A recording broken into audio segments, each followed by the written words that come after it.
जिसके कान हो वो सुन ले और जिसकी आंखें हों वो देख ले। ज़्यादातर लोग जब इन रहस्यमयी कामों में लगे होते हैं, चाहे वो किसी भी तरह का ऑकल्ट हो, चाहे वो तंत्र मंत्र हो या सेटनिज्म हो, ये चाहे किसी भी तरह का हो, लेकिन लोग ये कहकर जस्टिफाई करते हैं कि ये ठीक है क्योंकि हम इससे किसी को नुकसान थोड़ी पहुंचा रहे हैं। मतलब अगर मैं किसी का हाथ देखता हूँ तो ये किसी को नुकसान थोड़ी पहुंचा रहा हूँ। मैं लोगों का टैरो कार्ड जरूर देख रहा हूँ लेकिन ये भी किसी को नुकसान नहीं पहुंचाता है। और मैं चाहे क्रिस्टल बॉल में भविष्य भी देखता हूँ लेकिन मैं नुकसान नहीं पहुंचा रहा। जबकि सच्चाई ये है कि ये पहुंचाता है। सबसे पहले ये आप ही का नुकसान करता है। आप प्रभु के लिए बहुत महत्वपूर्ण हैं। और दूसरा नुकसान उसका होता है जिसके ऊपर आप वो मंत्र पढ़ रहे हैं। क्योंकि अगर आपको लगता है कि मैंने जिसके लिए हेक्सा बनाया उस पर मंत्र पढ़ा है और उसको कोई नुकसान नहीं हो रहा है तो आप अभी नासमझ हैं। मुझे लगता है कि सब लोग अपनी तलवार लेकर के आज आए हैं यहाँ, क्योंकि अगर आप नहीं लाए हैं तो आज मैं आपके लिए एक वर्ड ऑफ विजडम दे रहा हूँ। कभी अपनी तलवार के बिना कहीं मत जाइएगा, क्योंकि आपको नहीं मालूम किस तरह के ड्रैगन से आपका सामना हो जाए। देखिए, इससे फ़र्क नहीं पड़ता है कि मैं क्या कहता हूँ यहाँ, बल्कि ये कि परमेश्वर क्या कहता है इस बारे में। और अब हम जाएंगे व्यवस्था विवरण 18वें अध्याय में और हम ये देखेंगे कि प्रभु इस बारे में आखिर क्या कहते हैं। व्यवस्था विवरण 18 और उसकी हम देखेंगे 9वीं आयत को। अब आपको एक बात समझने की यहाँ ज़रूरत है। परमेश्वर अगर किसी चीज़ को एबोमिनेशन यानी घृणित काम कहता है, ये शास्त्रों में इस्तेमाल किया गया एक ऐसा शब्द है जो नफरत करने के लिए इस्तेमाल किया उसने। मतलब एक ऐसी बात जिसे पूरे दिल से उसने नापसंद किया हो, उस पॉइंट तक जहाँ वो उसे देखना भी नहीं चाहता। देखिए, परमेश्वर पापी से नहीं पाप से घृणा करता है। जब मैं परमेश्वर की निंदा में लगा हुआ था और उस जादुई गोले में दुष्ट आत्माओं को बुला रहा था, उसने मुझसे नफरत नहीं की, बल्कि जो काम मैं कर रहा था उससे की। उसने नफरत सेटनिज्म से की थी। अब हम ये देखेंगे कि परमेश्वर घृणित काम एबोमिनेशन किसे कहते हैं। वहाँ 9वीं आयत में इस तरह से लिखा है कि जब तुम उस देश में पहुंच जाओ जो तुम्हारा प्रभु तुम्हें देता है, तब वहाँ की जो जातियां हैं उनके अनुसार जो घिनौने काम हैं वैसे काम तुम मत सीख लेना। तुम लोगों में से कोई ऐसा ना हो जो अपने बेटे बेटियों को आग में बलि करके चढ़ा दे। ये इंसान की होम बलि है। और कोई भावी कहलाने वाला ना हो। ये डिविनेशन होता क्या है जानते हैं? भविष्य बताना। आप क्रिस्टल बॉल में देखते हो, आप वो जाते हो वीजी बोर्ड चलाने के लिए, आपने अपने टैरो कार्ड बनवाए हैं, 1900 की पाप की लाइन पे बात की है। ध्यान दीजिए, मैंने ये नहीं कहा कि वो साइकिक हॉटलाइन है, वो सिन की हॉटलाइन है। हम बाद में भी इस बारे में बात करेंगे कि कैसे ये काम करते हैं। और फिर लिखा है कि शुभ अशुभ मुहूर्त मानने वाला ना हो। ये क्या है? एस्ट्रोलॉजी। अपने भाग्य या किस्मत को शुरू करना तारों के हिसाब से, सूरज के हिसाब से, सोलर सिस्टम के हिसाब से। और वो आगे इस तरह से कहते हैं, चैंटर यानी टोना करने वाला ना हो। जब आप इस वर्ड चैंट को सुनते हैं तो आपको लगता है ऐसी बात जो बार बार दोहरा दोहरा कर बोली गई हो, जैसे कि बोल कर कुछ कहा गया। लेकिन जरूरी नहीं है कि ये सिर्फ बोला ही जाए। आप में से कितने लोगों को ये पता है कि आपके बच्चों पर 5000 से 8000 संदेश जो अवचेतन मन में डाले जा रहे हैं उन अकल्ट कार्टून के जरिए से, जो वो सुबह शनिवार को देखते हैं। अगर आप वीडियो टेप करके देखें उन सारे प्रोग्राम को, वो जो शनिवार को लेकर के आते हैं उन कार्टून चैनल्स पर, और अगर बाद में आप उसे स्लो मोशन में करके देखेंगे तो आपको दिख जाएंगे वो, गारंटी से। और ये जो चैंटर्स होते हैं ये आपको कुछ ऐसा काम करवाने के लिए बाध्य करते हैं अपने उन मंत्रों से। दूसरे शब्दों में वो काम बहुत ही लुभावना दिखाई देने लगेगा। आपको मालूम है, आप उस पॉइंट तक आ जाएंगे जहाँ पर आप पर वो चीज़ काबू कर लेगी कि बार बार ये बोला जा रहा है कि आओ आओ चख के देखो। और फिर कुछ समय के बाद आपने इसका स्वाद चख लिया है और आपको इतनी भूख लगेगी इसकी, आप उस पॉइंट तक खा चुके हैं कि अब आप इससे बाहर नहीं निकल सकते। और आगे ये कहता है कि एक विच यानी जादूगरनी। अब जो ये विच होती है ये मुख्य रूप से केवल और परंपरागत तरीके से सिर्फ एक जादूगरनी है जो पुरानी कलाओं का इस्तेमाल करती है। मैं फिर से बताता हूँ, केवल मुख्य रूप से सिर्फ एक औरत होती है जो कि प्राचीन कलाओं का इस्तेमाल करती है। ऐसा कभी कभार ही होता है कि किसी पुरुष को उनके इन क्रियाकलापों को देखने की इजाज़त मिली हो। और आगे कहा गया है बाजीगर के बारे में। अब ये बाजीगर क्या होते हैं? यहाँ बहुत सी औरतों के बगल में बाजीगर बैठे हैं। आमेन। वो ऐसा कहते हैं कि चार्मर यानी बाजीगर ना हो। अब ये जो बाजीगर होते हैं ये धीरे धीरे आपको जीत लेते हैं। ये एक तरह से कैंडी की तरह है। आपको पता ही होगा शैतान कैसे कैंडी की तरह चीज़ें डालता है हमारे सामने। ये थोड़ा सा लो, ये चखने में अच्छा है, इसको खा के देखो, और लेने के लिए भी बार बार आते रहो, और लेने के लिए बार बार आओ, और जब तक फंस ना जाओ तब तक आते रहो। अब ये जो चार्म है ये एक तरह का चिन्ह भी हो सकता है या एक ज्वेलरी भी हो सकती है। कुछ चिन्ह मैं अभी आप लोगों को दिखाऊंगा, हो सकता है यहाँ पर भी कुछ औरतें पहन के बैठी हों। प्रेज गॉड, अब आप उनसे छूटने वाली हैं। और आगे ये इस तरह से कहता है कि ओझाओं के द्वारा आत्माओं से पूछने वाला ना हो। फेमिलियर स्पिरिट वो वाली दुष्ट आत्मा होती है जो आपसे बहुत ज़्यादा फेमिलियर है और आपको बहुत अच्छे से जानती है। जब आप नया जन्म पाते हैं या अपना जीवन प्रभु को देते हैं, उस वक्त परमेश्वर आपको एक ऐसे रास्ते पर या मार्ग पे ले आता है जहां आपको चलना है।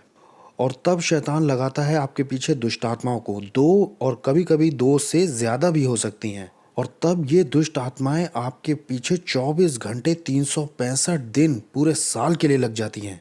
उनका एक ही काम होता है, आपको मालूम है क्या? उस रास्ते से हटाने के लिए जहां परमेश्वर चलाना चाहता है। और ये बहुत अच्छे से काम करती हैं, बहुत से लोगों पर किया भी है। मैं आपको एक उदाहरण देता हूँ। अब मान लीजिए कोई आदमी है जो शराब पीने वाला रहा हो, वो हर रात रोज़ पी के आता है। कभी कभी वो गिरते पड़ते आता है, दरवाजे के पास गिर जाता है, वो खटखटाता है और खुलने का इंतज़ार भी नहीं करता है, अपनी बीवी को मारता है, बच्चों को मारता है। अब ऐसा आदमी छुटकारा पा गया और वो कहता है कि मैं शराब से छूट गया हूँ और अब वो आज़ादी से चल रहा है। अब अंदाज़ा लगाइए वो सबसे पहले किससे मिलेगा? अपने पुराने पियक्कड़ दोस्तों से। और ये सब संयोग से नहीं होता है। और अब दूसरी बात लेते हैं। मान लीजिए कि एक ऐसा आदमी है जो ड्रग्स लेता है और वो बहुत सारी चीज़ें अपनी नसों में डाल रहा है सालों से, और अब नसें भी जवाब देने लग गई ऐसे पॉइंट तक। अब ये कहता है कि मैं ड्रग्स से छूट गया हूँ। नहीं, अब अंदाज़ा लगाइए उसकी मुलाकात किन से होगी? जिनके साथ वो नशा करता था, या हो सकता है ड्रग डीलर्स। और यही इनका काम होता है कि इन सब बातों को सामने लाएं। तब वो बार बार कोशिश करते हैं कि जिस रास्ते पे परमेश्वर चाहता है आपको उससे हटा दे। अब आप समझ सकते हैं कि आप मसीही होने पर भी बैठ के ऐसे क्यों कहते हैं, प्रभु मुझे समझ नहीं आता कि इतनी जंग क्यों है, मुझे तो आपका बच्चा होना चाहिए और अभी भी लगातार मुझे इन सब बातों में फंस कर लड़ना पड़ता है। ये इसीलिए है कि आपके पीछे दुष्ट आत्माएं लगी हैं। शास्त्र में देखिए, पौलुस ऐसा कहता है कि मुझे एक दूत दिया गया, कि मेरे शरीर में एक कांटा चुभाया गया ताकि शैतान का एक दूत मुझे घूंसे मारे। पौलुस जब मसीह बना उससे पहले वो क्या करता था? वो सताता था और हत्याएं करवाता था प्रभु के लोगों की।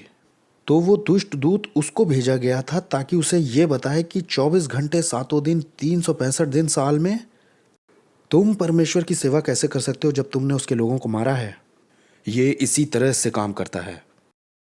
और तब आगे ऐसा लिखा है। वैसे मैं आपको एक बात और बता देता हूँ, आपने इन दुष्ट आत्माओं से तब संपर्क साध लिया जब आप अंकल टॉम और आंटी क्लेरा की आत्मा को बुला रहे थे, जो मर के उस जहान में चले गए जहाँ से कोई नहीं आता है। ठीक है, आइए देखते हैं कि परमेश्वर का वचन इस बारे में क्या कहता है। ये इस तरह से लिखा है कि मनुष्य का एक बार मरना और उसके बाद इस दुनिया में बार बार आप आते हैं, ऐसा ही लिखा है। ठीक है, एक और देखिए, मनुष्य का एक बार मरना और फिर आत्मा की तरह भटकना इधर उधर तय है, ऐसा नहीं लिखा है। वहाँ कहा गया है न्याय होना तय है। ओह, तो इसका मतलब दोबारा नहीं आते हैं। तो फिर हम किसे बुला रहे थे जब वो आंखें पलट गई और आवाज़ बदल गई? मुझे बड़ा अजीब लगता है जब ये लोग जाते हैं सेंस करने के लिए, जहाँ पर आपके पास माध्यम भी होता है और एक ऐसा व्यक्ति भी जो संपर्क बना के देता है उस जगह से जहाँ से कोई नहीं आता, और उनमें से एक आत्मा आती है आपके परिवार के उस सदस्य की जो कि उस दुनिया में चला गया है, और आप उससे संपर्क बनाना चाहते हो। मुझे अजीब लगता है, अरे ये तो बड़ा अद्भुत है, क्योंकि ये बात तो सिर्फ बिल को ही पता थी। नहीं, जो आत्माएं बिल के आसपास लगाई गई थी उनको भी ये बातें पता थीं। और यही है वो जिसे कहते हैं साइकिक हॉटलाइन। मैं इसे सिन हॉटलाइन कहता हूँ। ये साइकिक हॉटलाइन नहीं है। अगर आप साइकिक लोगों का ट्रैक रिकॉर्ड देखेंगे तो ये बहुत खतरनाक होता है। पुराने नियम में अगर आप एक सच्चे भविष्यवक्ता हैं और आपको एक सच्चा नॉलेज दिया गया है और आप 99% ही सही रहे तो आप पर पत्थरवाह होगा जब तक आप मरे नहीं। और यहाँ पर 1900 नंबर दिए हैं। मुझे अचंभा होता है, मैं टीवी पर देखा करता था, 1900 नंबर में से आप कोई अपना निकाल सकते हो। मैं तो इसे हॉरोस्कोप, राशिफल ही कहूँगा। वो राशिफल तो नहीं है, लेकिन आप यहाँ अपना हॉरोस्कोप निकाल सकते हैं और फिर आपके तारे सितारे क्या कहते हैं ये लोग बताएंगे आपके लिए तारों में क्या लिखा है। और अब प्रभु की स्तुति हो कि 1900 नंबरों में से आप अपने टैरो कार्ड बनवा सकते हैं जो कि फ़ोन पे आपको सुनाए जाएंगे। क्या ये अद्भुत नहीं है? इन प्रोग्राम में सबसे ज़्यादा खटकने वाली बात मुझे ये है कि जो गवाहियाँ होती हैं वो ज़्यादातर औरतों की होती हैं। और जानते वो कहती क्या है? हो, मेरे साइकिक में ये निकला है कि मेरा बॉयफ्रेंड कहाँ पर है, वो अभी किसके साथ है और वो क्या कर रहा है। क्या ये अद्भुत नहीं है? नहीं, वो साइकिक वाला पाप किसने किया पहले? उस लड़की ने। वो घृणित काम किए, हमने अभी पढ़ा। और जो दूसरा व्यक्ति जिसने पाप किया वो है बॉयफ्रेंड, क्योंकि वो रिश्ते से बच के भागना चाह रहा है। अब यहाँ एक दुष्ट आत्मा है जो बॉयफ्रेंड के चारों ओर है या उसे पकड़े है, और उस बॉयफ्रेंड को वो दुष्ट काम पाप करने के लिए उकसा भी रही हैं। और अब ये डीमन जो है उस डीमन से बात कर रहा है जो कि लड़की के अंदर है। ये एक डीमन हॉटलाइन है, ये एक साइकिक हॉटलाइन नहीं है। आपके पास दो दुष्ट आत्मा है जो एक दूसरे से बात कर रही हैं कि वो आदमी कर क्या रहा है। इसी तरह से ये काम करती हैं। और फिर आगे लिखा है कि वो भूत साधने वाला ना हो, और भूत साधने वाला विज़र्ड वो पुरुष होता है जो कि अभ्यास करता है काले जादू का, वो अंधकार के काम, उसे वॉरलॉक भी कहा जाता है। तो जो विच होती है वो मुख्य रूप से सिर्फ और सिर्फ एक औरत ही हो सकती है, और विज़र्ड और वॉरलॉक वो होते हैं जो काले जादू का अभ्यास करने वाले पुरुष हैं। और आगे लिखा है कि नेक्रोमेंसर ना हो। अब ये नेक्रोमेंसर भूतों का जगाने वाला वो व्यक्ति होता है जो मरे हुए लोगों की आत्माओं से बात करता है। अब यही वो लोग होते हैं जिनकी आंखें वाँखें पलट जाती हैं और इनकी आवाज़ बिल्कुल अचानक आपके मरे हुए जन जैसी हो जाती है जो कि उस दुनिया में चला गया है। आपको मालूम है ये दुष्ट आत्माएं उस मरे हुए व्यक्ति को इतने अच्छे से जानती हैं कि अब उसकी वो नकल कर सकती हैं हूबहू। मतलब अंतर बता पाना बहुत ही मुश्किल है कि आप जिससे बात करें वो मरा हुआ व्यक्ति नहीं है। और वहाँ पर फिर परमेश्वर बोल रहे हैं, जितने ऐसे ऐसे काम करते हैं वे सब यहोवा के सम्मुख घृणित हैं, और इन्हीं घृणित कामों के कारण तेरा परमेश्वर यहोवा उनको तेरे सामने से निकालता है। तू अपने यहोवा के सामने सिद्ध बने रहना। आपका नहीं पता but I love the word of God, मुझे इससे प्यार है। जब परमेश्वर कोई सच प्रकट करते हैं तो कागज के उन टुकड़ों की तरह होते हैं जिनको आप पकड़ के ऐसे रखें और एकदम से खोलें करके वो उड़ जाते हैं। फिर आप देखते हैं कि लोगों की आंखें किस तरह से खुली। मैं आपको बताऊं, झूठ से समझौता हो सकता है, सच से बहस नहीं हो सकती। परमेश्वर का सच खुल जाने का मतलब है कि आंखों की रोशनी लौटाना ताकि आप देख सकें। जब मैं पैदा हुआ तो मुझे नहीं मालूम था मेरे खून के रिश्ते के माँ बाप कौन हैं। मेरे ब्लड पेरेंट्स के बारे में मुझे सिर्फ इतनी जानकारी है कि मेरे पिता एक पुलिसमैन थे और मेरी माँ नर्स थी। मैं आपको अपनी उम्र नहीं बताऊंगा, लेकिन मैं पैदा हुआ था 50s में, ठीक है, मतलब लेट 50s में। और उस वक्त बच्चे को गोद लेना कोई इतना बड़ा काम नहीं होता था, इतने पेपर वगैरह नहीं भरवाए जाते थे जितने कि आज भरते हैं। उस वक्त बहुत आसान था, आपने डॉक्टर से बात की, डॉक्टर ने हॉस्पिटल से बात की और बस ये सब हो जाता था। अगर आपका नाम वहाँ ऊपर लिस्ट में चढ़ा दिया गया है तो आपको वो बेबी मिल जाएगा। और मेरे जो पेरेंट्स थे वो बहुत आशीषित थे। मैं एक ऐसे परिवार में गोद लिया गया, मेरा मतलब है कि परमेश्वर की ही योजना थी ये, निश्चय। और जो मेरे पिता थे वो ही मेरी दुनिया थे। वो साइकोलॉजी के प्रोफेसर थे हैवी एजुकेशन डिपार्टमेंट में, जो कि नॉर्थ वेस्ट ओक्लाहोमा यूनिवर्सिटी कहलाती है। और जो मेरी माँ थी वो एक टीचर भी थी। लेकिन जब मैं सेव्ड हुआ हूँ उसके बाद परमेश्वर ने मुझे बहुत सारी चीज़ों को दिखाया है। वैसे मैं 2 फरवरी 1978 को सेव हुआ था, और तब प्रभु ने मुझे दिखाया कि मेरी पुरानी पीढ़ियों में जादू टोना हुआ है। और मैं ऐसा इसलिए कह रहा हूँ क्योंकि बच्चा होने पर मेरा जो बचपन था वो बहुत ही सामान्य तरह का था। बस सिर्फ एक चीज़ थी, और वो ये था कि मैं बच्चों के साथ जो चाहता था वो उनके साथ घट भी जाता था। कोई बड़ी बात नहीं, बस छोटी छोटी चीज़ें, जैसे बच्चों का साइकिल से गिर जाना और उन्हें खरोच लग जाना। लेकिन वो तब होता था जब मैं चाहता था हो जाए। मैं सोचता था ये तो बड़ा कूल है, ये तो एक वरदान है, और मैं बस इससे मज़े लेता था। और मैं जैसे जैसे बड़ा हो रहा था मेरा जो आकर्षण था वो बढ़ता जा रहा था जादू के लिए और ऑकल्ट के लिए। और ये जो तंत्र मंत्र की कला होती इसमें भी मुझे बहुत पसंद था। विज़र्ड ऑफ लॉ, वो जब भी टीवी पर आता था मैं उसे ही देखा करता था। और जब मैं छोटा था तो मुझे ये हॉरर मूवीज़ बहुत अच्छी लगती थी, और मैं जानता हूँ कि यहाँ पे भी कुछ लोग ऐसे होंगे जिन्हें अभी भी पसंद है। और मेरी पसंदीदा मूवीज़ थी फ्रैंकेनस्टाइन, ड्रैकुला और वेयरवॉल्फ। वेयरवॉल्फ तो मुझे बहुत ज़्यादा डराते थे। और मैं बच्चा था, मेरे शरीर पर कोई बाल नहीं थे, लेकिन होते तो सब खड़े हो जाते, लेकिन हाँ अब आ गए हैं। और मैं ऐसा बच्चा था जो कि रात में ही ये सब देखता था, और जब टीवी बंद करता तो उसकी रोशनी बंद होने से पहले बेड में घुस जाता। हाँ, आप समझ रहे हैं ना। और आप बस अपने कानों को ढक लेते हैं और सुनने की कोशिश करते हैं कि क्या कोई चीज़ आसपास बोल तो नहीं रही है कुछ। और ये बड़ा रोमांचित करता था। और हमारे बच्चे भी आजकल ऐसे ही हैं, वो कहेंगे कि उन्हें डरना पसंद नहीं, लेकिन वो डरते हैं। और यही सब तो आजकल चलन में है। ये चलन में इतना ज़्यादा है कि वो लोग इससे बड़ा पसंद करते हैं हॉन्टेड हाउस में जाना। हॉन्टेड हाउस में होता ही क्या है, ये हॉलोवीन में खड़े किए जाते हैं और जेसीस टाइप के लोग उसे खड़ा करवाते हैं, ये तो पता ही होगा। वो डरना चलन में है, इसीलिए वो वहाँ जाते हैं क्योंकि डरने में मज़ा आता है। और मैं उन चीज़ों को देखा करता था और उनसे बहुत ज़्यादा ही आकर्षित हो गया। और जितना ज़्यादा मैं उसे देख रहा था उतना ज़्यादा मैं इंटरेस्टेड हो रहा था विच क्राफ्ट करने में। और मैं तंत्र मंत्र से जुड़ी हुई ज़्यादा से ज़्यादा चीज़ें देखना चाहता था, चाहे वो विचेज़ हों या ऑकल्ट हो, कुछ भी हो। और जब मैंने कॉलेज में कदम रखा तो मैं उस कॉलेज में गया जहाँ मेरे पिता ने पढ़ाया था। मैं ऐसा कभी नहीं करता, क्योंकि चाहे कितना भी कोशिश कर लो वो आपको एक एग्ज़ाम्पल बना ही लेते कि ये देखो मेरा बेटा ऐसी और बातों की वजह से भी। तो जब मैं कॉलेज पहुंचा तो मैं अपने पिता के पदचिन्हों पर चलते हुए मैं भी एक टीचर बनना चाहता था। और मैं, चाहे बड़े बच्चे हों चाहे छोटे बच्चे मुझे मिल जाएं, मैं चाहता था उन्हें इंग्लिश में स्पीच देना सिखाना। तो मैंने इस तरह का अपना गोल सेट किया, और जब मैं आगे चल कर के अपने फाइनल सेमेस्टर में अपने असाइनमेंट जमा करने वाला था, और असाइनमेंट को ख़त्म करने के लिए 5 महीने का ही वक्त था, हमें सबसे पहले एक निबंध लिखना था इंग्लिश में, और इस तरह से आपको इंग्लिश में नंबर मिलेंगे। और तब आप उस ऐसे को अपने स्पीच क्लास में स्पीच की तरह बोलेंगे, तब आपको स्पीच के नंबर मिलेंगे। तो मैंने सोचा आखिर मैं किस चीज़ पे लिखूं, इस दुनिया भर में मैं किस बात पे लिखूं। मैंने सोचा कि मैं प्रमाणित करूंगा कि ये जादू टोना और ये तंत्र मंत्र काम नहीं करते, क्योंकि ये मैंने टीवी पर इतना ज़्यादा देख लिया था कि मुझे लग रहा था कि ये टीवी पे ही होता है बस।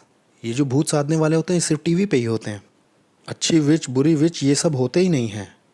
तो मैंने इसे इस तरह से लिखा कि ये तो होते ही नहीं हैं, और मैंने ऐसा कर भी दिया। ओकलहोमा के छोटे से कस्बे में, जहाँ सिर्फ एक ही लाइब्रेरी है और एक ही बुक स्टोर है नीचे, और वो जो बुक स्टोर है वो ड्रग स्टोर है। तो मैं उस लाइब्रेरी में जा कर के ढूंढने लगा हर तरह की किताब को जो जादू टोने से संबंध रखती हैं। मुझे मिला ही नहीं। आप में से कितनों को मालूम है कि चुड़ैलें जाती हैं और उन्हें अदृश्य कर देती ताकि आप उनका मटेरियल उठा ना लें। मैसोनिक लॉज वाले भी ऐसा ही करते हैं, वो अपने लोगों को भेज के सब गायब करवा देते हैं ताकि आपको पता ही न चले वो क्या विश्वास करते हैं। तो मैंने कहा कि मैं जाऊंगा उस ड्रग स्टोर में अब। और एल्बा, जिस कस्बे से मैं आता हूँ, ये बहुत ही छोटा कस्बा है। मेरा मतलब है कि वहाँ पर सब लोग एक दूसरे को जानते हैं और सबको एक दूसरे की गतिविधियाँ भी मालूम हैं। तो मैं इस ड्रग स्टोर के अंदर गया और मैंने बहुत धीरे से पूछा, जादू टोने पे कुछ किताबें हैं? वो बोला, क्या? मैं बोला, आपके पास कुछ किताबें हैं जादू टोने पे? वो बोला मुझसे, मैं तुम्हारी माँ को बुलाऊं? मैंने कहा नहीं। तो मुझे दूसरा विचार है कि जितनी जल्दी हो सके यहाँ से भाग लो, लेकिन अब मैं क्या करूँगा? ठीक है, मैं इन मैगज़ीन के पते पे लिखूँगा और ऑकल्ट्स की किताबों को मंगाऊँगा। आपको मालूम ही होगा कि मैगज़ीन के पीछे कुछ पते दिए होते हैं जिसमें आप 10 या $15 भेज देते हैं तो वो आपको भेजते हैं और वो आपको एक किताब मेल कर देंगे। और मेरे पास आई 20 से ज़्यादा। मैंने उन्हें पूरा पढ़ डाला और मैंने कहा, अरे मुझे तो इससे बहुत जानकारी मिली है। और तब मैंने सोचा कि अगर मैं इसे यहीं ख़त्म कर देता हूँ, यहाँ तक तो ऐसे के लिए बहुत अच्छा है, लेकिन अगर मुझे इस पर कुछ बोलना पड़ गया तो ये ज़रूरी है कि मैं ऐसे कहूँ कि भाई मुझे पता है कि ये काम नहीं करता, क्योंकि मैं ऐसे कुछ लोगों से मिला हूँ जो खुद को तांत्रिक कहते हैं और मैंने उन्हें देखा है, वहाँ कुछ भी नहीं हुआ। तो मैंने कहा, ठीक है, मुझे एक जादूगरनी ढूंढनी होगी। अब आप ऐसा तो नहीं करते, आप कैंपस में सबके पास जाके पूछें, क्या तुम विच हो? है ना, है कि नहीं? उनमें से कुछ होते हैं लेकिन। और तब मैंने कुछ समय निकाला और मैं एक स्टूडेंट सेंटर में एक दिन गया हुआ था। मैं वहाँ रॉक एंड रोल म्यूज़िक बजाता था। रॉक एंड रोल बैंड में तो मैं तब से बजा रहा था जब मैं 13 साल का था। और मैंने 3 सीडीज़ भी रिकॉर्ड की हैं अलग अलग ग्रुप के साथ। बस उनका हुआ कुछ नहीं, सिवाय मेरी दीवार में लगा और बस पोस्टर बना के कि देखो ये भी किया है मैंने, उनमें से एक मैं हूँ। और तब मैं मेटल हैवी म्यूज़िक बजाता था और जो ड्रमर था वो अलग इलाके से था। और मैं एक दिन स्टूडेंट सेंटर में अपने वो असाइनमेंट लिए के बैठा हुआ था और मैं बहुत डिप्रेस लग रहा था। उसने पूछा, क्या हुआ, क्या है तुम्हें? मैंने कहा, पता नहीं यार, बस मुझे ये वाला जो मैटर है ना, इस पर थोड़ी जानकारी चाहिए। मेरे पास कुछ ही महीने बचे हैं इस ऐसे को पूरा करने के लिए, और फिर मुझे इसके ऊपर स्पीच भी देनी है और मुझे इस पर जानकारी ही नहीं मिल रही। उसने पूछा, इसमें करना क्या है? मैंने कहा, मुझे प्रमाणित ये करना है कि जादू टोना तंत्र मंत्र काम नहीं करते। उसने कहा, तुम्हें पक्का पता है ये? मैंने कहा, हाँ मुझे पक्का है, मैंने आज तक कुछ देखा ही नहीं। मैंने लोगों पे ध्यान दिया लेकिन लोगों ने भी कुछ दिखाया नहीं। उसने कहा, मैं तुम्हारी मदद कर सकता हूँ। मैंने कहा, ये कैसे करोगे? मैं तुम्हें एक कपल से मिलवा सकता हूँ, वो जादूगर हैं। नहीं, वो कुछ लोगों को जानते हैं। मैंने कहा, बहुत सही, मुझे इंतज़ार रहेगा। और सही में उसने मुझे क्रिन एंड क्रिस्टी से मिलवाया। अब ये किनी जो था, इसके बारे में बताता हूँ। ये ऐसा दिखाई देता था जैसे आज हिप्पी दिनों का कोई आदमी रह गया हो। उसके लंबे बाल बिखरे हुए रहते थे और दाढ़ी बिल्कुल उलझी हुई थी। आंखें उसकी चढ़ी ऐसे रहती थी क्योंकि 24 घंटे का नशा करता था। और जो उसकी सुंदर सी पत्नी क्रिस्टी थी, वो सुनहरे बालों वाली खुशनुमा बच्ची थी। वो हमेशा लॉन्ग ड्रेस पहनती थी सैंडल के साथ, उसकी कलाई में हमेशा मालाएं बंधी होती थी और वो पूरी मनकों वाली माला पहनी रहती थी। वो मनके की दुकान थी, समझ गए ना। और मुझे इनसे मिलवाया गया और मुझे इनसे बड़ा प्यार हो गया। मुझे इनके पास बार बार जाना बहुत अच्छा लगता था क्योंकि इन्होंने ही सबसे पहले मुझे एलएसडी ड्रग, मैस्केलिन ड्रग और बेलाडोना ड्रग दिया और हशीश और मैरिजुआना दिया। मेरा मतलब आप जो चाहते थे वहाँ वो सब कुछ था। और आपको अच्छा लगेगा वहाँ बैठना, नशे करना और अपना नियंत्रण खो देना और ये रॉक एंड रोल म्यूज़िक सुनना। और मुझे वहाँ इतना मज़ा आने लगा कि मैं भूल ही गया कि मैं वहाँ करने क्या गया हूँ। कुछ समय के बाद मैंने उनसे कहा, मैंने सुना है कि आप मेरी मदद कर सकते हैं। उसने कहा, किस बारे में? मैंने कहा, मुझे एक ऐसे आदमी से मिलना है जो अपने आप को जादूगर या तांत्रिक कहता हो। मुझे फ़र्क नहीं पड़ता कि इसमें क्या कीमत चुकानी पड़ेगी, मुझे बस मिल कर के उससे कुछ जवाब चाहिए। उसने कहा, ज़रा 1 मिनट रुको, तुम्हें किसने किसने मेरे बारे में बताया? मैंने कहा, वो जो डेव ड्रम बजाता है उसने। वो अंदर गया और उसने डेव को फ़ोन किया ये कंफर्म करने के लिए कि उसने सचमुच मुझे भेजा है कि नहीं। उसने कहा, ठीक है, ज़रा 1 मिनट दो। और वो फिर अंदर गया। उसने फिर से एक फ़ोन किया, 15 मिनट बाद आया, बोला सब सेट कर दिया। मैंने कहा, क्या सेट कर दिया? उसने कहा, देखो तुम्हें एक मीटिंग में बुलाया जाएगा। उसने कहा, तुम्हें एक फ़ोन आएगा, इस मीटिंग में जाने के लिए तुम्हें तैयार रहना होगा जब भी वो फ़ोन आए। मुझे फ़ोन मत करना कि कब वो फ़ोन आएगा, मुझे कब बुलाया जाएगा, मुझे नहीं मालूम, लेकिन जब भी वो फ़ोन आए तुम्हें जाना है। मैंने कहा, ठीक है। मैंने 1 महीना इंतज़ार किया उस कॉल का और वो थर्सडे की नाइट को आया जबकि सुबह मेरा एक बड़ा टेस्ट था। मेरे डैड ने मुझसे कहा कि तुम्हें सोना चाहिए क्योंकि सुबह तुम्हारा बड़ा टेस्ट है। मैंने कहा, ठीक है डैड, जा रहा हूँ। 11:15 बजे फ़ोन बजा और मैंने उठाया। दूसरी तरफ जो औरत थी, मैं उसका नाम जान गया था, वो अलेक्जेंड्रिया थी। उसने कहा, मैं इसमें पुजारी हूँ। उसने कहा, ये एड्रेस है, इस तरह से यहाँ आते हैं, अभी आओ। और मैंने अपनी घड़ी की तरफ देखा, मैंने कहा, अरे 12 बज चुके हैं, ये तो आधी रात हो गई है। उसने कहा, पता है हमें, अभी आओ, और अगर तुम अभी नहीं आए तो तुम्हें दोबारा फ़ोन नहीं आएगा, दोबारा कोई मौका नहीं मिलेगा। मैंने कहा, ठीक है, मुझे तो ये जानकारी चाहिए ही चाहिए। मैं अपने पिता के पास गया। मैंने कहा, डैड, मेरा एक बहुत अच्छा दोस्त है, उसको थोड़ी दिक्कत हो गई है, उसकी गर्लफ्रेंड ने उसे छोड़ दिया है, वो उल्टी सीधी बातें कर रहा है और मुझे वहाँ जाकर उससे बात करनी होगी। डैड ने कहा, ठीक है, लेकिन जल्दी आ जाना। ठीक है। तो मैं गया वहाँ और एक अपार्टमेंट के अंदर गया और वहाँ मुझे अलेक्जेंड्रिया मिली। उसने अपने आप को इंट्रोड्यूस किया कि मुझे देख के बड़ी खुशी हुई। और जब मैं वहाँ अंदर गया मैंने नोटिस किया कि वो एक नॉर्मल सा अपार्टमेंट ही था, लेकिन वहाँ जो ज़्यादातर औरतें थीं वो नंगी थीं और आधी नंगी थीं, और वो ज़मीन पर पेंट किए हुए एक सफ़ेद गोले के चारों ओर बैठी थीं। और उस गोले के अंदर एक 5 पॉइंट का सितारा बना हुआ था और उस सितारे के हर कोने पर एक मोमबत्ती जल रही थी। और वो उसके अंदर थे और वो गा रहे थे और मंत्र पढ़ रहे थे और हमिंग कर रहे थे। मुझे नहीं मालूम वो क्या गुनगुना रहे थे, लेकिन मैं भी उनके साथ हमिंग करने लगा ताकि मैं बाहर का इंसान ना लगूं। और उन्होंने कहा कि अब हम क्या करेंगे कि अब हम चाहते हैं कि तुम इसके अंदर बैठो और बाहर मत निकलना, और हम लोगों को एक एक करके तुम्हारे पास आने को कहेंगे और तुम जो चाहो उनसे पूछ सकते हो, लेकिन हम तुम्हें अंदर गोले में बिठा रहे हैं, तुम बाहर मत आना। मैंने कहा, ऐसा क्यों? उसने कहा, क्योंकि हम हवा को चार्ज कर रहे हैं आत्माओं के लिए और हम सचमुच अपने देवता को बुला रहे हैं, और तुम एक बाहर के आदमी हो, और अगर तुम उस गोले से बाहर आ गए तो जो बचा रहेगा वो तुम्हारे ऊपर हमला कर सकता है। मैंने कहा, डोंट वरी, मैं कहीं नहीं जा रहा हूँ। तो मैं अंदर जा कर के बैठ गया और वहाँ पर एक एक करके कैंडल के पास लोग आने लगे और मैं उनसे जो पूछना चाह रहा था मैंने पूछा। तुम हैक्स कैसे बनाते हो, लव पोशन कैसे बनाते हो, और लव स्पेल कैसे बनाते हो, आत्माओं को कैसे बुलाते हो। और जिस समय मेरा काम ख़त्म हुआ अगले दिन 4 बज चुके थे। जब मैं वहाँ से निकला मेरी नोटबुक इतनी हो गई थी, और तब मैंने कहा कि मैं अब रेडी हूँ। और फिर मैं घर आया और बाद में मैंने जब उसे पढ़ा है जो कुछ मुझे बताया गया था, और मैंने कहा कि ये बढ़िया तो रहा, लेकिन अगर स्पीच देनी है तो मुझे ऐसे कहना होगा कि मैंने इन चीज़ों को ट्राई किया और मैं जान गया हूँ कि ये सब काम नहीं करता है। तो मैंने अपने कुछ दोस्तों को बुलाया और कुछ चीज़ों को करना शुरू किया, वो जो मुझे बताई गई थी वहाँ पर। मैंने हेक्सेस बनाए, जो लव स्पेल्स थे, जो श्राप बोलने थे, और जो कुछ हम सोच सकते थे। और जानते क्या हुआ? हर चीज़ जो आखिरी तक लिखी थी सब ने काम किया। और मैंने कहा, हे, लगता है मुझे यहाँ कुछ बदलने की ज़रूरत पड़ेगी।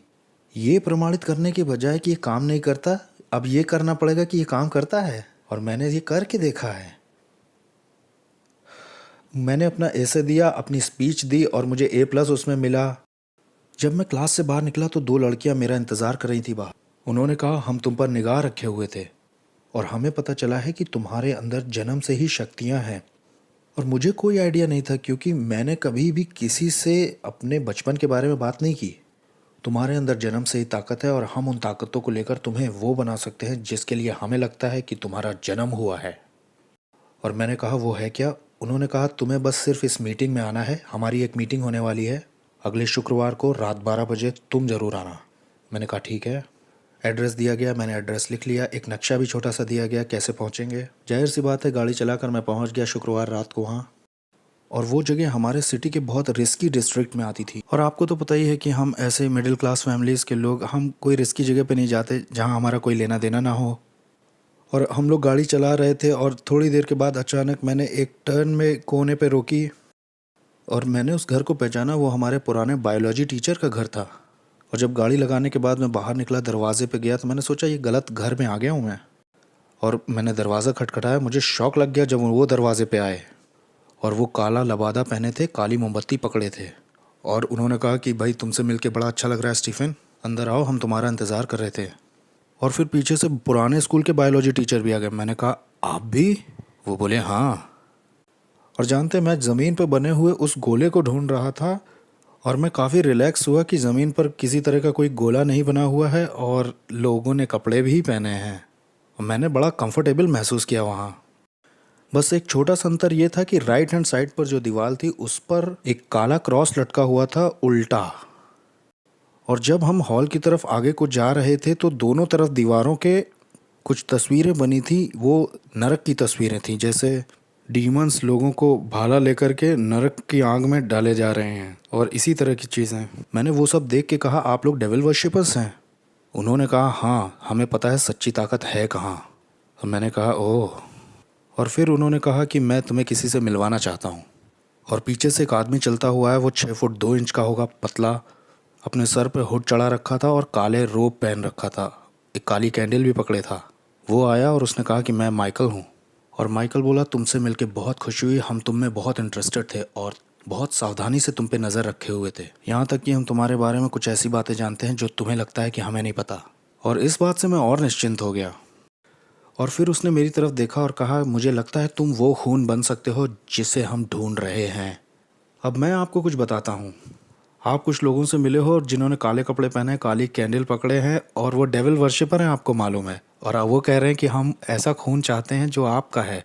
सबसे पहले जो बात दिमाग में आएगी, ओह माय गॉड, ये तो मेरा ही बलिदान करेंगे। लेकिन ऐसा था नहीं। वो शायद समझ गया। उसने कहा नहीं नहीं, ऐसा नहीं है, हमारा एक लीडर है जो ग्रोटो के लिए जा रहा है। ग्रोटो जो होता है जादू टोना में एक कॉवेंस होते हैं और ये 13 जवान लड़कियां होती हैं, मतलब बूढ़ी भी हो सकती हैं, लेकिन 13 औरतें होती हैं और इनके ऊपर एक महायाजिका होती है। और सेटनिज्म में एक ग्रोटोज होते हैं जिसमें आदमी और औरतों की संख्या निर्धारित नहीं होती है, ये मिक्स होते हैं और इनके ऊपर हाई प्रीस्ट और हाई प्रीस्टेस होती हैं रूल करने के लिए।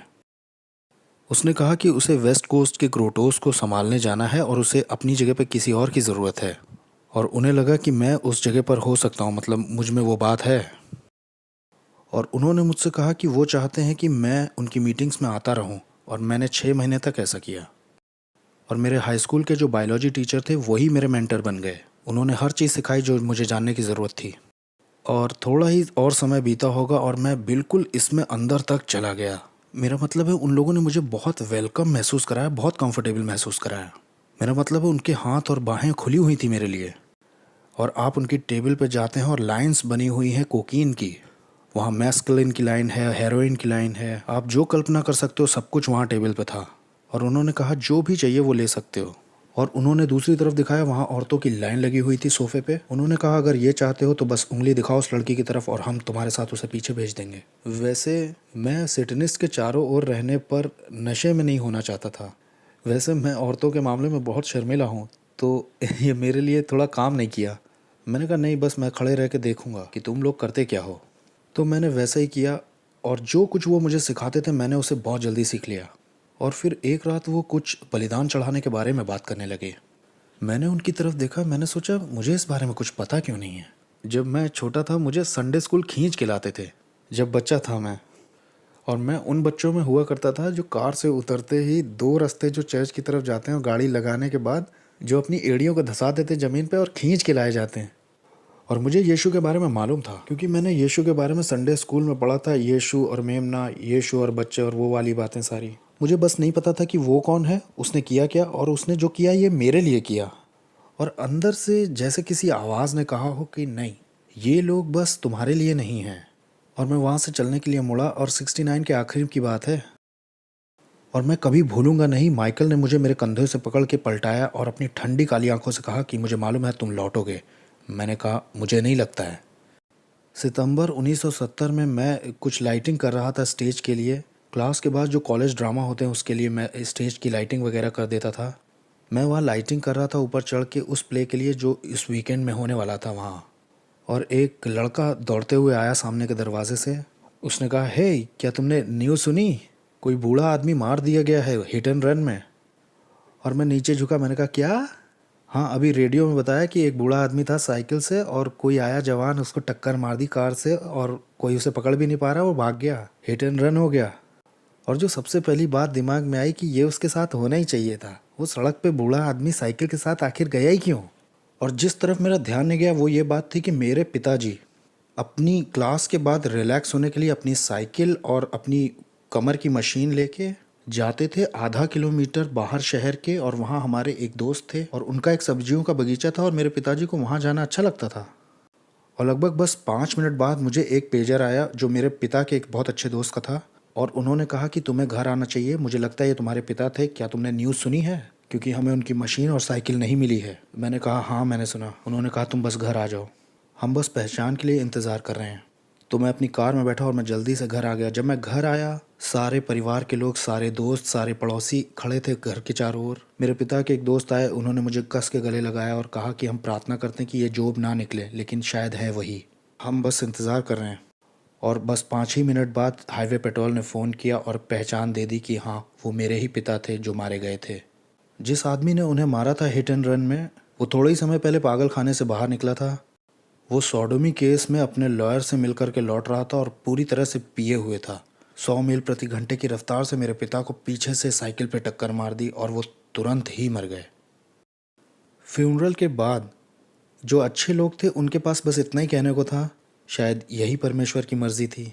परमेश्वर को ज़रूरत थी शायद तुम्हारे पिता को कुछ बुरे से बचाने की, कुछ स्पेशल है उनके लिए हेवन में। आपको मालूम है मुझे इनसे कोई राहत नहीं मिली और इन्होंने मुझे और गुस्से से भर दिया।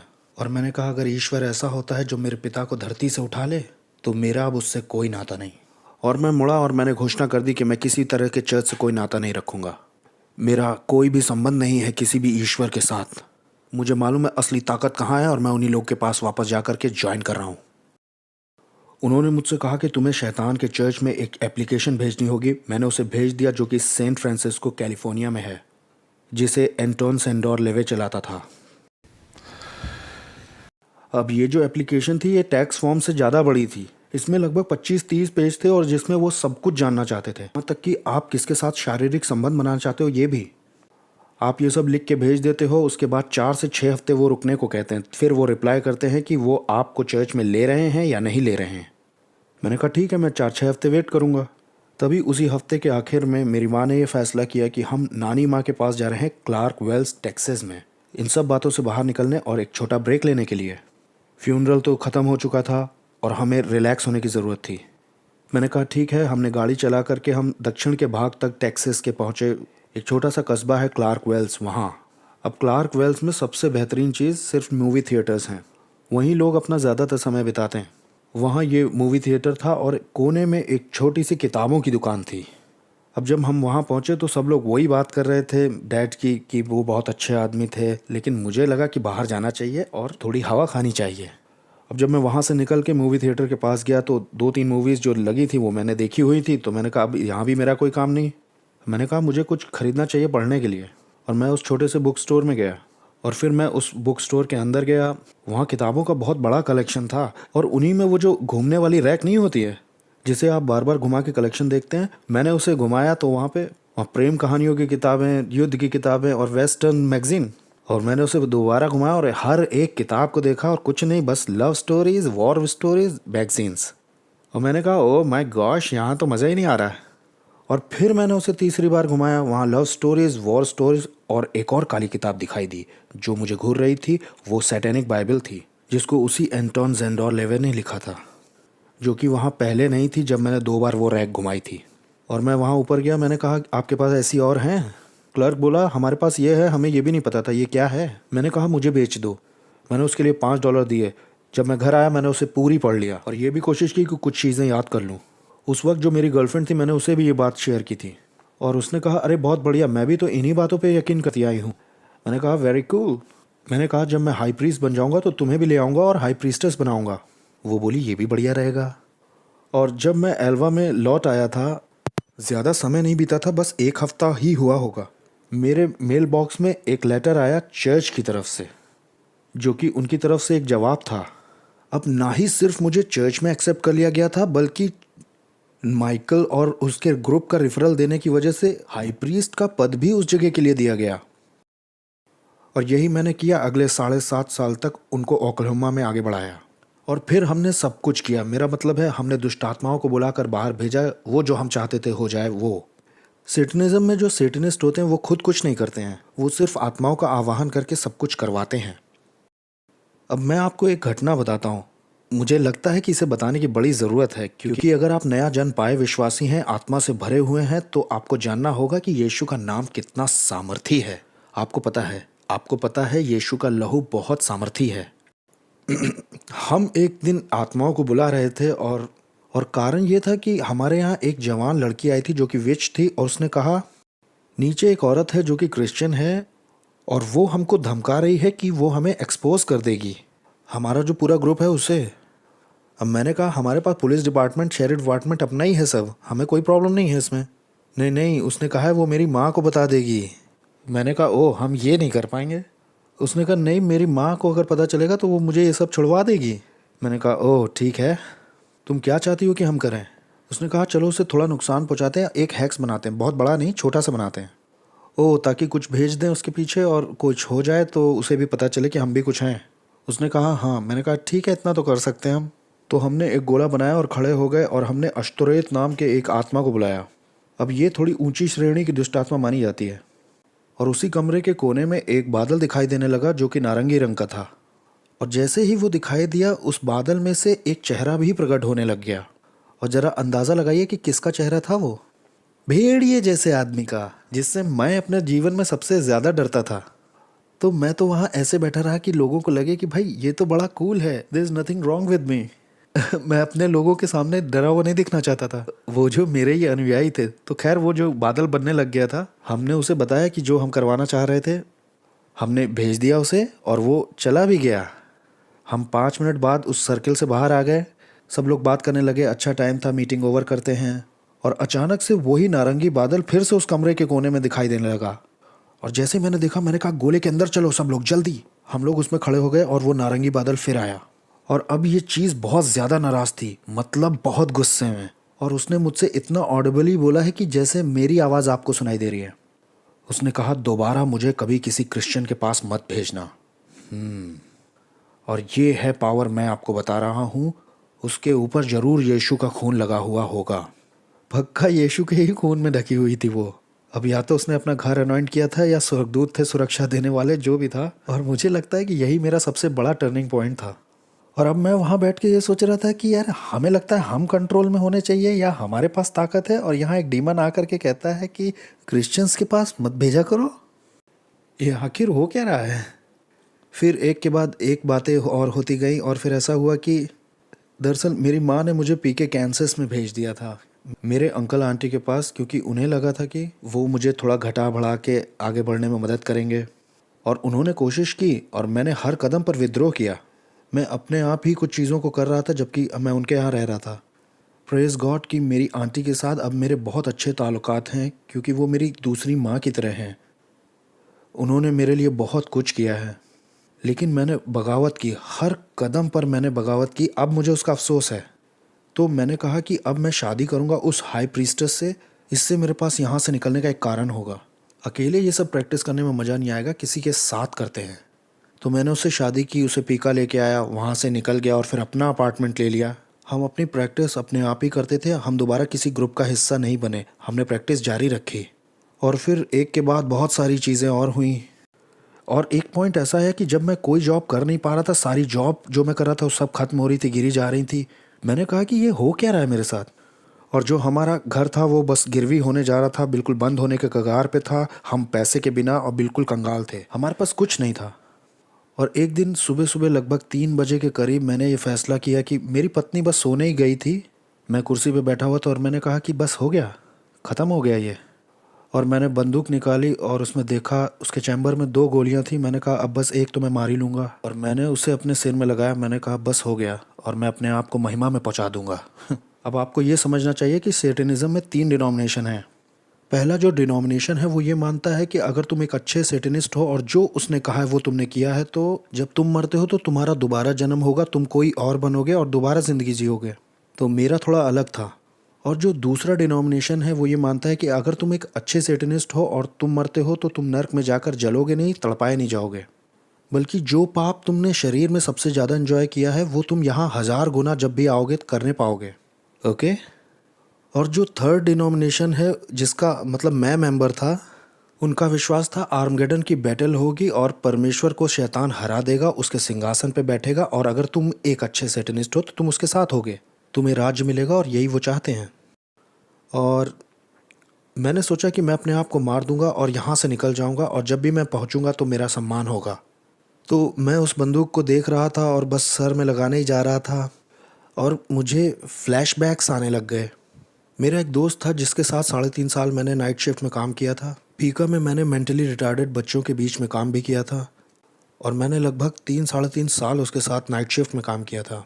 और उसने मुझे एक किताब दी थी जिसका नाम था सेटियन सेलर, माइक वोंके की। और मैंने उस किताब को 2 ही दिन में पढ़ डाला था। मैं उसे नीचे ही नहीं रख पाया, और मैंने बैठ के 2 रात में ही उसे ख़त्म कर दिया। मैंने कहा कि तुम्हारी ज़िंदगी में नर्क खुल गया ऐसा लग रहा है, लेकिन ये आदमी बाहर निकल आया है। अब मैं कोई क्रिश्चियन नहीं बनूंगा जैसे ये बन गया, लेकिन ये संभव है कि मैं भी बाहर निकल आऊँ। शैतान एक झूठ ऑकल्ट वालों से ये ज़रूर बोलता है कि तुम अंदर तो आ गए हो लेकिन कभी बाहर नहीं निकल सकते। तो जब मैंने वो किताब पढ़ी तो मुझ में थोड़ी बहुत उम्मीद आने लगी। यहाँ तक कि जिस दोस्त ने मुझे वो किताब दी थी वो भी एक सदर्न कैलिफोर्निया में ग्रुप था, उसमें इन्वॉल्व था। वो जानवरों की बलि करते थे, आदमियों की बलि की थी, यहाँ तक कि अपहरण भी बच्चों का किया था। और वो अब क्राइस्ट इज़ द आंसर नाम के ग्रुप का हिस्सा था, जो कि उसी गर्मी में टोपेका में आए थे। तो मेरी उससे बात होती थी, और मैंने सोचा कि उस रात उस सुबह मैं उसे फ़ोन करूँगा और उसे धन्यवाद दूंगा मेरा दोस्त बनने के लिए, क्योंकि वही एक ऐसा इंसान था जिसने मुझ तक पहुँचने की कोशिश की थी।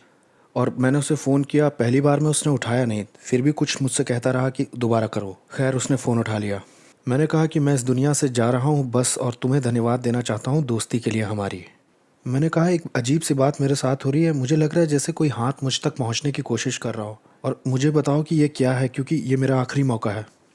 उसने कहा भाई तुम्हें ऐसा करने का कोई हक नहीं है, और दूसरी तरफ से उसने रोना शुरू कर दिया और कहा लोग तुम्हारे लिए पिछले 7 साल से प्रार्थना कर रहे हैं, और यहाँ तक कि जब तुम अपने दोस्तों के साथ नीचे दुष्ट आत्माएं बुलाते थे अपनी माँ के घर में, वहाँ तुम्हारी माँ अपने बेडरूम में तुम्हारी आत्मा के लिए घुटने टिकाकर प्रार्थना करती थी। मैंने कहा हाँ। उसने कहा क्या तुम्हारी मेरी दोस्ती तुम्हारे लिए कुछ मैटर करती है? मैंने कहा हाँ, पूरी दुनिया में तुम ही तो मेरे एक दोस्त हो। मेरे कहने से अपनी गन नीचे करो और कुछ मत करो। मैं एक फ़ोन करके एक मीटिंग अरेंज करना हो कल सुबह की ही। मेरे 2 दोस्त हैं। मैंने कहा किस तरह के दोस्त? उसने कहा वो क्रिश्चियन मिनिस्टर्स हैं। मैंने जैसे ये शब्द सुना क्रिश्चियन, मैंने कहा ओह मुझे किसी क्रिश्चियन से बात नहीं करनी। उसने कहा हम तुम्हें बदलने की कोशिश नहीं करेंगे, तुम बस उनसे बात कर लो एक बार। मैंने कहा ठीक है मैं उनसे बात करूँगा। और फिर मैंने गन नीचे रख दी, और उस रात मैं फिर सो नहीं पाया, और बार बार वो सुनने वाली आवाज़ें आ रही थी कि उसकी मत सुनो, गन उठाओ मार लो, वहाँ पहुँचने पे तुम्हारी इज्जत होगी। लेकिन सिर्फ उसके लिए और उसकी दोस्ती के लिए मैंने गन नीचे की, कुछ नहीं किया। और फिर मैंने कहा कि चलो जाना तो मुझे फिर भी है ही, लेकिन मैं जाने से पहले कुछ ऐसा करके जाता हूँ जिससे मेरे मालिक शैतान को थोड़ी महिमा तो मिल जाए। और जब कल मैं उस चर्च के अंदर जाऊँगा और मैं उन दोनों क्रिश्चियन मिनिस्टर को बिल्कुल संदेह में डाल दूंगा कि वो क्या विश्वास करते हैं, और मैं उनका विश्वास हिला के अपने विश्वास में ले आऊँगा उन्हें। और ऐसा सोच के मैं गया। तो मैं उस चर्च के अंदर गया। लेकिन उससे पहले जैसे वो हल्क होगन अपने आप को बिल्कुल पंप कर लेता ना, ऐसे पंप होके मैं अपनी सैटेनिक बाइबल लेके गया था, और मैंने उसमें ऐसे निशान लगाए हुए थे कि उन्हें 1 मील दूर से ही पढ़ा जा सकता था। ऐसे भी देखी होंगी ना आपने बाइबल, और मैंने सब लिखा हुआ था क्योंकि मुझे मालूम था वो वचन से ही बात करेंगे, और मुझे बिल्कुल तैयार रहना था। और मैं चर्च के अंदर गया, और दीवारें तो मैंने खड़ी कर ही रखी थी। उस पहले आदमी ने आकर के मुझे गले लगाया, और मैं ऐसे खड़ा था। मैं तुम्हें गले नहीं लगा रहा हूँ। और तभी दूसरा मिनिस्टर आया, उसने अपना हाथ मेरे हाथ में मिला करके मुझे देख के कहा, praise God brother, I love you so much. परमेश्वर भी तुम्हें बहुत प्यार करते हैं। क्या तुम्हें ये मालूम है कि तुमने पिछले 7.5 साल में कितना प्यार खोया है उसका? और अगर वो कुछ और कहता तो मैं तैयार था। जब उसने ये बोला तो मैंने कहा है। मैं समझ ही नहीं पाया कि वो था क्या। और उसने मुझे एक किताब में से दिखाया, और अगर आपको ये मौका मिले तो इस किताब को लीजिए, मेरी गारंटी है इससे आपको आशीष मिलेगी। The three wills of God, Leslie Brotherhead. The three wills of God, Leslie Brotherhead ने लिखी है। और इस किताब में ध्यान दीजिएगा जरा, परमेश्वर की मुख्यतः 3 इच्छाएं होती हैं। पहली है इंटेंशनल विल, जिसका मतलब है कि आप पैदा हुए हैं एक उद्देश्य के साथ, और परमेश्वर आपको एक रास्ता दिखाता है जिस पे वो चाहता है आप जीवन भर चलें। ओके। दूसरी जो है वो है सर्कमस्टेंशियल विल, जिसका मतलब है कि अपने फ्लैश में मेरे पास ये चुनाव है कि मैं चाहूँ तो उस रास्ते को छोड़ सकता हूँ, और मैं थोड़ी देर के लिए इधर जाऊँगा, थोड़ी देर के लिए उधर जाऊँगा, और बाद में अपने रास्ते पे आ जाऊँगा। या परिस्थितियाँ आएंगी बाहरी शक्तियों या किसी और वजह से, और टेम्परेली आपके साथ होकर के आपको उस रास्ते से हटा देंगी। लेकिन परमेश्वर के पास एक और इच्छा है जिसे उसकी अल्टीमेट इच्छा कहते हैं, और जिसका मतलब है कि चाहे जो भी हुआ हो, जो भी परिस्थिति हो, जो भी शारीरिक कारण हो, लेकिन परमेश्वर आखिर में आपको रास्ते पे ले आएगा।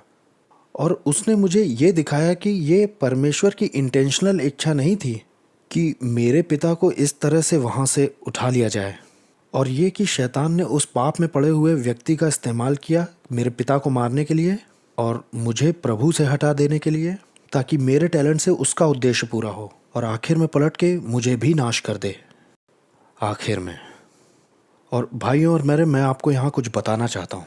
मेरा वज़न 250 पाउंड से 255 पाउंड रहता था, और मैंने प्रोफेशनल रेसलिंग की 3-3.5 साल, और मैं फ्लैश में तो उससे नहीं लड़ सकता था। अगर शैतान उस कमरे में आ जाता तो मैं उसका गला चीर देता, इतना गुस्से में था मैं। इतने लंबे अरसे तक मुझसे झूठ बोला गया। मैंने अपनी सैटेनिक बाइबल लेकर के फेंकी, और वो जो डीमन रिंग पहने था वो भी उतार के फेंक दी। मैंने कहा कि मैं अब ये नहीं करना चाहता, ये तो झूठ है। उसने कहा, अब तुम करोगे क्या? मैंने कहा, मैं नहीं जानता, शायद मेरा कॉन्ट्रैक्ट ख़राब निकल गया और मैं अब किसी काम का नहीं रह गया, मुझे नहीं मालूम। मैं बस मैं अकेला ही रहूँगा अब। उसने कहा, नहीं, यीशु को तुम्हारी ज़रूरत है। मैंने कहा, थोड़ी बहुत होगी। उसने कहा, नहीं, उसे बहुत ज़रूरत है तुम्हारी।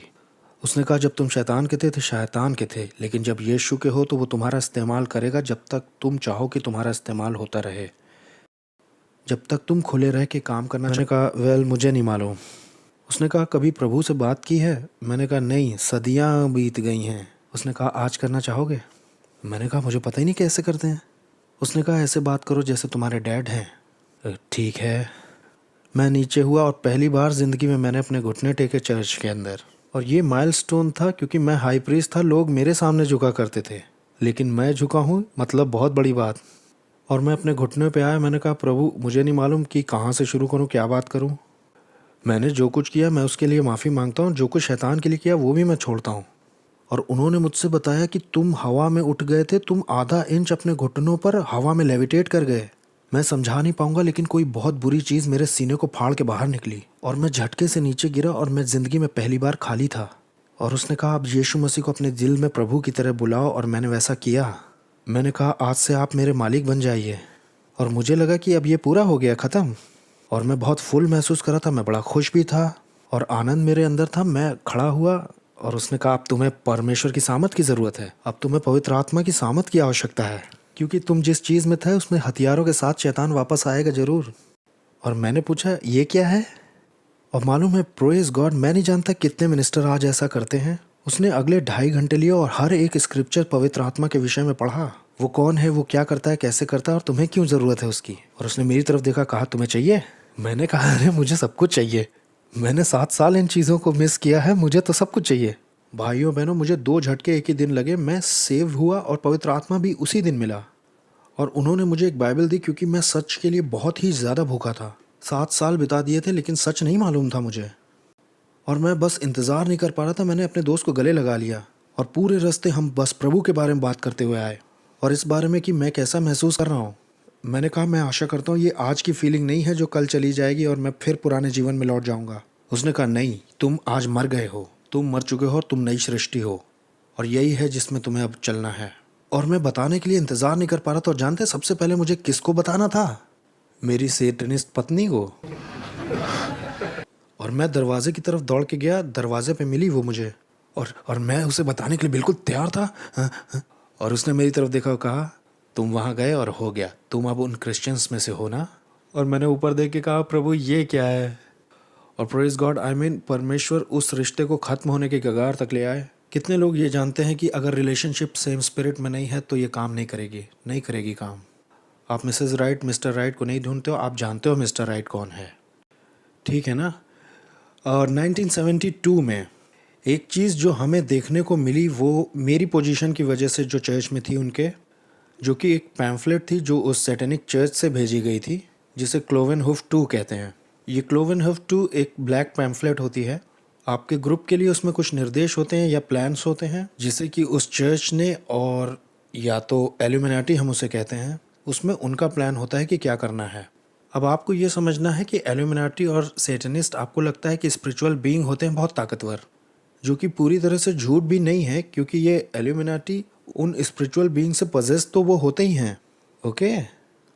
और उन्होंने कहा कि उन्होंने पैम्फलेट भेजी हुई है, और मैंने ये पैम्फलेट देखी 72 में, और उस पैम्फलेट में 12 कदम थे इनके प्लान के, कि अमेरिका ले लिया जाएगा 1984 में ही। वो ठीक जॉर्ज ऑरवेल की बुक 1984 के हिसाब से चल रहे थे। ये 1984 में नहीं हो पाया, इसका एक कारण था, क्योंकि उसमें 3 पॉइंट वो पूरे नहीं कर पाए। उनमें से सबसे पहला ये था कि वो तेल की एक झूठी कमी को प्रदर्शित करेंगे। 1973 में हुआ था, याद है किसी को, कि भाई सब गैस ख़त्म हो गई है, अब नहीं है, और हमारे पास बहुत कमी है, और अचानक, और प्लेन्स ने समुद्र के ऊपर टैंक्स का पता लगा लिया था, उससे वो पूरा नहीं हुआ। और जो दूसरा पॉइंट था वो था मेसन डिक्सन लाइन पर जो फूड क्रॉप्स था उसे वो बर्बाद नहीं कर सके, क्योंकि अगर वो हो गया होता तो फूड चेन बिल्कुल टूट जाती, और जो खाने पीने के सामान के स्टोर हैं वो बिल्कुल बंद हो जाते। और तीसरा जो पॉइंट है वो अमेरिका के सारे मेजर इवेंजलिस्ट जितने हैं उन सब की हत्याएं करवा देना। जितने भी बड़े इवेंजलिस्ट थे उन्हें सबको मारना था। ये सैटेनिक चर्च से भेजे गए थे। और मुझे याद है बिली ग्रैहम ने ऐसा कहा था सालों सालों पहले, कि उन्हें लगता है इतने समय में सबसे ज़्यादा खतरा इस वक्त है उनकी जान पर। ये उन्होंने टीवी क्रूसेड पे कहा था, और ये इसलिए नहीं हो पाया क्योंकि परमेश्वर की आत्मा की सामर्थ उन लोगों के ऊपर थी, प्रोटेक्शन थी वहाँ। जब उन्हें लगा कि वो फिजिकली नहीं कर पाएंगे तो उन्होंने वहाँ प्रोस्टिट्यूट्स को भेजा और उन्हें संभोग में फंसाने की कोशिश की। मिनिस्टर को नहीं मार सकते तो मिनिस्ट्री तो ख़त्म कर दें। जिम बेकर और जिमी स्वैगर जैसे दर्जनों लोगों को मैं जानता हूँ कि निशाना बनाया गया और वो सफल हुए। ये सब निशाने पर थे और इनकी मिनिस्ट्री बर्बाद हो गई। और उनमें से एक प्लान ऐसा भी कहता है, हम अपनी घुसपैठ करेंगे मीडिया में और एजुकेशन सिस्टम में। हम ऐसा करेंगे कि बुराई अच्छी लगने लगेगी। हम जवान लड़के लड़कियों के दिमाग पर कब्जा कर लेंगे और उसे बंद कर देंगे।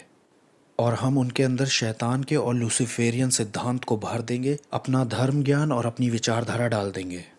हम एक बच्चे को लेंगे, उसके अंदर ये सब डाल के उसे बड़ा करेंगे, और जब वो बड़ा होगा तो वो अपनी जनरेशन से दूसरी जनरेशन में यही चीज़ें दे के चला जाएगा।